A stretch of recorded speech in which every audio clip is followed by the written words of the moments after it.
जय हिंद। आज से हम लोग पढ़ेंगे बिहार में होने वाले प्रमुख परीक्षा बिहार पुलिस में आने वाले प्रश्न। चलिए स्टार्ट करते हैं। पढ़ने का क्रिया क्या होता है। पढ़ने का जो क्रिया होता है वो क्या होता है, तो समझते हैं पढ़ने वाली क्रिया। तो पढ़ने वाला जो क्रिया है वो है सकर्मण क्रिया। कौन सा क्रिया है? सकर्मण क्रिया है। क्लियर है बातें? कौन सा क्रिया है आपका? सकर्मण क्रिया है। दूसरे प्रश्न की ओर आते हैं तो ये है, इसमें शिवालिक की पहाड़ियाँ किस राज्य में स्थित है? तो शिवालिक की जो पहाड़ियाँ हैं वो स्थित है हिमाचल प्रदेश में। कहाँ स्थित है? हिमाचल प्रदेश में है। विद्युत प्रतिरोध को मापने के लिए इकाई है। विद्युत प्रतिरोध को मापने के लिए क्या इकाई है? तो इसके लिए जो इकाई है वो है ओम प्रयोग किया जाता है।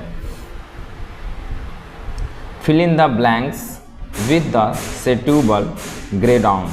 तो ये हम लोग इसमें से सिर्फ हमें इसमें से इंग्लिश वाले ऑप्शन को देख लेना है, जीएस वाले ऑप्शन को देख लेना है। ऐसे इसका आंसर डी होगा। क्लियर है? अब आते हैं अगले प्रश्न की ओर और समझते हैं पंजाब में भूमि अपवर्तन का मुख्य कारण क्या है? पहला संघन कृषि, वनों की कटाई, अधिक सिंचाई या इनमें से कोई नहीं।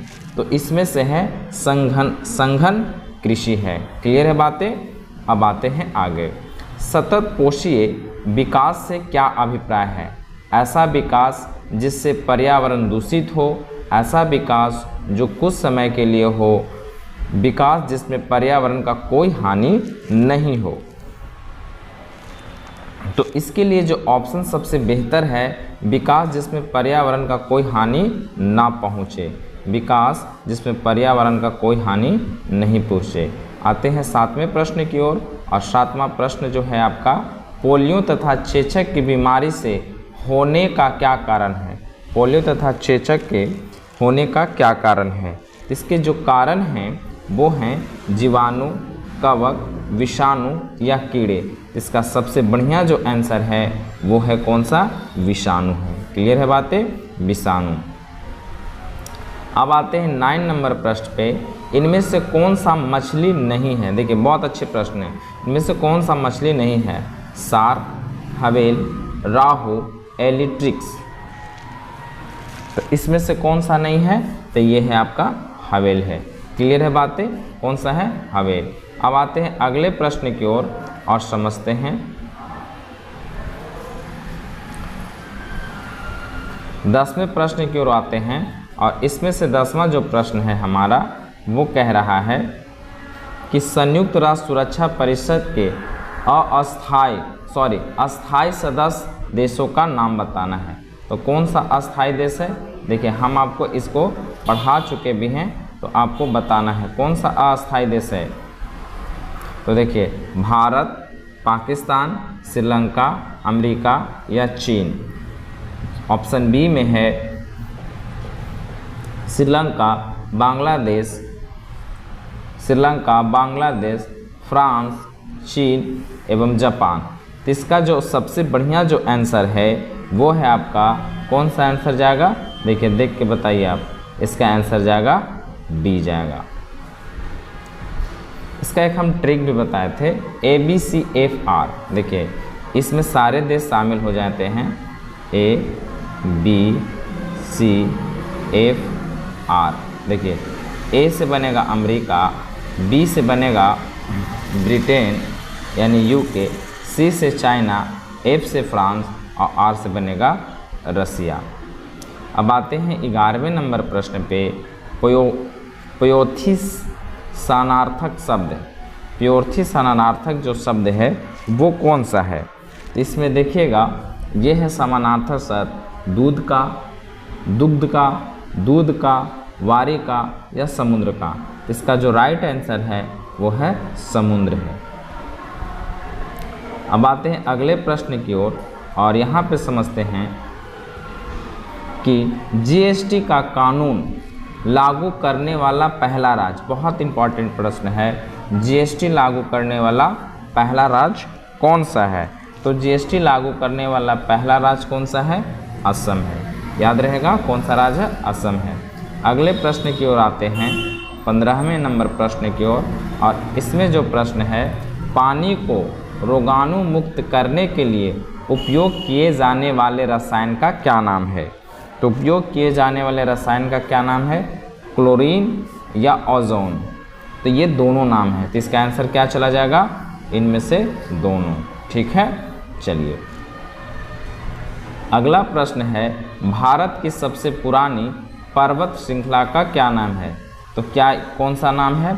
हिमालय, सतपुरा या अरावली। तो इसका राइट आंसर कौन सा चला जाएगा? अरावली पर्वत चला जाएगा। फिर है, अधिकार कारक के चिन्ह क्या होते हैं? अधिकार कारक के चिन्ह क्या होते हैं? तो में या देखिए का के की या से, इसका होता है में पर। याद रहिए कौन सा होगा? में पर होगा। अब आते हैं हम लोग अगले प्रश्न की ओर, और चलिए ध्यान दें 19वां प्रश्न। 19वां जो प्रश्न है वो है, वृद्धि का विलोम क्या होता है? वृद्धि का विलोम क्या होता है?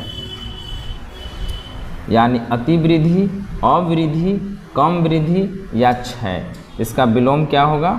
इसका जो विलोम होगा वो होगा क्षय होगा। क्लियर है?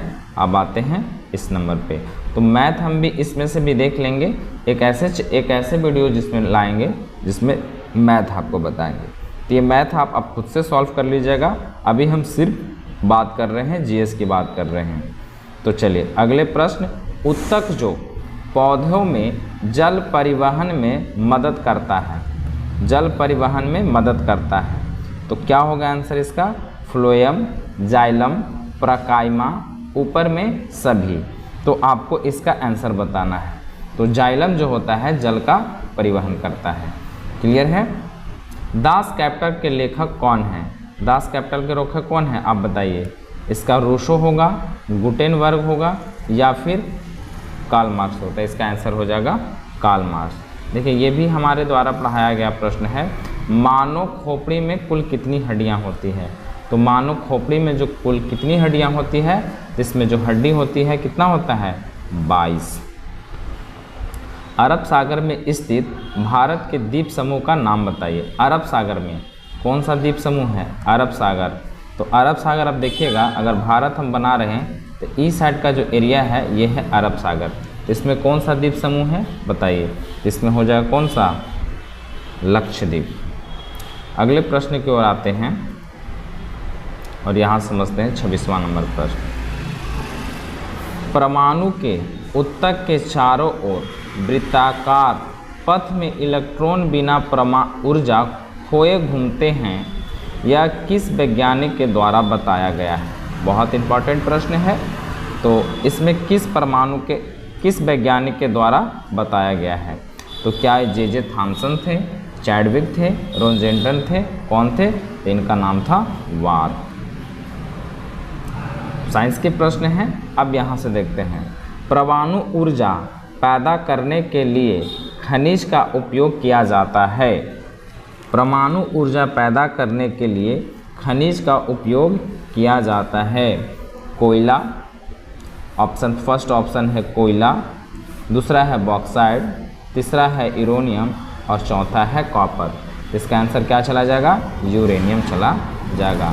तो ये थे हमारे टोटल 27 प्रश्न। और देखते हैं अगले प्रश्न की ओर आते हैं। तो चलिए 28वां जो प्रश्न है, इसमें से जो है प्रश्न कि सिरका नींबू एवं दही में पाया जाता है, क्षार पाया जाएगा, अम्ल पाया जाएगा या का पाया जाएगा? तो इसमें जो सबसे आसान जो आंसर है ये है आपका कौन सा आंसर हो जाएगा? इसका हो जाएगा अम्ल हो जाएगा। क्लियर है बातें? चलिए, बौद्ध धर्म के संस्थापक कौन हैं? तो बौद्ध धर्म के संस्थापक कौन हैं आप बताइए? बौद्ध धर्म का संस्थापक कौन है? ये तो बड़ा ही इजी सा प्रश्न पूछा गया है। तो इसका कौन हो जाएगा? गौतम बुद्ध। अगले प्रश्न की ओर आते हैं। गंगा नदी की सफाई कार्यक्रम के साथ सहयोग कर रहा है, कौन सहयोग कर रहा है? ब्रिटेन, ऑस्ट्रेलिया, इटली या जर्मनी। तो इसमें कौन सा सहयोग कर रहा है? तो ये कर रहा है कौन सा? जर्मनी कर रहा है। अगले प्रश्न की ओर आते हैं। निम्नलिखित उपायों में से जो भारत के भुगतान की स्थिति के संतुलन को सुधारने में मदद नहीं कर सकता, क्या मदद नहीं कर सकता है? तो बताइए इसमें से क्या मदद नहीं कर सकता है? तो ये इसका जो राइट आंसर जो जाएगा, निर्यात एवं उच्च शुल्क लगाना। निर्यात एवं उच्च शुल्क लगाना, इसके बारे में डिफिनेशन जो वीडियो है वो हम क्लास में पढ़ा भी चुके हैं। अब आते हैं अगले की ओर। शैशव शब्द से बना संज्ञा, शैशव किस संज्ञा से बना है? यही प्रश्न है। ये बना है भाववाचक से।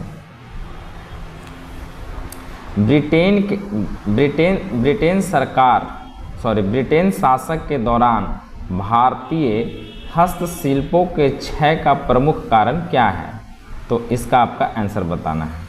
क्या हो जाएगा आंसर? पहला, कम कीमत वाली मशीन बनाना, भेदभाव अपूर्ण ट्रैफिक नीतियाँ, इनमें से दोनों। तो हाँ, ये दोनों आंसर चले जाएंगे। ये भी राइट है और ये भी राइट है। तब इसका परफेक्ट आंसर कौन चला जाएगा? ऑप्शन सी चला जाएगा। अब आते हैं 35वें नंबर प्रश्न की ओर, और इसमें जो प्रश्न है वो कह रहा है, यह एक आदर्श ईंधन वह है जो सस्ता हो, कम प्रदूषण फैलाता हो, उच्च ऊष्मीय माना जाता हो, उपयुक्त में से सभी। इसका सबसे आसान सा तरीका कौन है? सस्ता हो, सही बात है। कम प्रदूषण फैलाता, ये भी सही बात है। ऊष्मीय का वाल रखता हो, तो इसका आंसर क्या चला जाएगा? इनमें से सभी चला जाएगा। अब आते हैं अगले प्रश्न की ओर, और यहाँ पे समझते हैं कि हिंदी साहित्य का सबसे प्रसिद्ध उपन्यासकार किसे माना जाता है? हिंदी साहित्य का सबसे उपनिषद किसे माना जाता है? तो ये माना जाता है मुंशी प्रेमचंद को। मुंशी प्रेमचंद को माना जाता है। तो ये थे आज के हमारे टॉपिक। 35 प्रश्नों को लेकर आए थे। आगे इसी प्रकार से आपको 50 प्रश्न कराया जाएगा। तब तक के लिए धन्यवाद।